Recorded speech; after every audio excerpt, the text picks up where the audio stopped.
Malappuram Manjeri medical കോളേജിൽ രോഗികൾക്ക് ദുരിതം. അത്യാഹിത വിഭാഗത്തിലുള്ള രോഗിക്ക് എക്സ്റേ എടുക്കണമെങ്കിൽ മഴ നനഞ്ഞു വേണം സി ബ്ലോക്കിലെത്താൻ.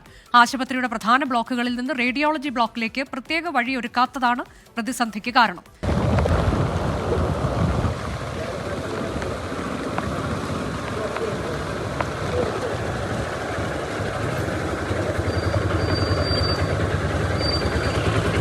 അനുജ, വർഷങ്ങൾ പിന്നിട്ട ഒരു മെഡിക്കൽ കോളേജിലെ ഏറ്റവും ദുരിതമായിട്ടുള്ള ഒരു കാഴ്ചയാണിത്. കാരണം ഇപ്പോഴും റേഡിയോളജി വിഭാഗത്തിലേക്ക് ഈ രോഗികൾ പോകുന്നത് സ്ട്രക്ചറിൽ, അതായത് പുറത്തിറങ്ങി മറ്റൊരു 200 മീറ്ററോളം സഞ്ചരിച്ചതിന് ശേഷമാണ്.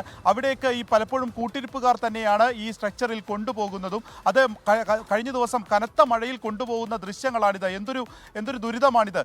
കാരണം ഇത് A-B ബ്ലോക്കുകളിലാണ് പ്രധാനപ്പെട്ടിട്ടുള്ള എല്ലാ വിഭാഗങ്ങളും ഇവിടെ പ്രവർത്തിക്കുന്നത്. മഞ്ചേരി മെഡിക്കൽ കോളേജിലെ അത്യാഹിത വിഭാഗം, ഓപ്പറേഷൻ തിയേറ്റർ, ഗൈനക് വിഭാഗങ്ങളൊക്കെ പ്രവർത്തിക്കുന്നത് A-B ബ്ലോക്കുകളിലാണ്. എന്നാൽ റേഡിയോളജി വിഭാഗം പ്രവർത്തിക്കുന്നത് അത് C ബ്ലോക്കിലാണ്. ഏകദേശം 200 മീറ്ററോളമുള്ള മറ്റൊരു ബ്ലോക്കിലായിട്ടാണ് പ്രവർത്തിക്കുന്നത്.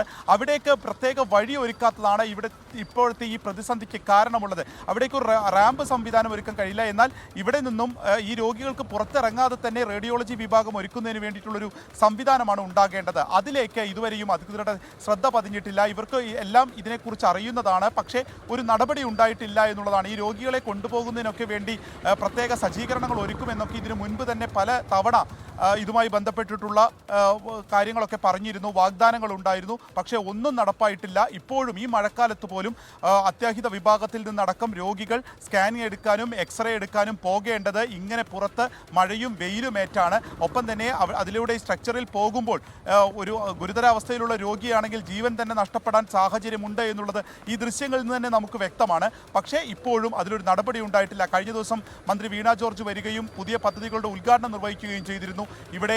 ഇവിടുത്തെ മുനിസിപ്പാലിറ്റിയും അതുപോലെ തന്നെ ഈ ആരോഗ്യവകുപ്പൊക്കെ തമ്മിലുള്ള പ്രതിസന്ധികളും പ്രശ്നങ്ങളും വാക്തർക്കങ്ങളും ഒക്കെ നമ്മൾ കണ്ടതാണ്. പക്ഷേ അപ്പോഴും ഈ രോഗികൾ അനുഭവിക്കുന്ന ഈ ദുരിതത്തിന് എന്താണ് ഒരു മറുപടി എന്ന ചോദ്യത്തിന് ഇപ്പോഴും ഇവർക്ക് ഒരു ഉത്തരമില്ല എന്നുള്ളതാണ് വസ്തുത.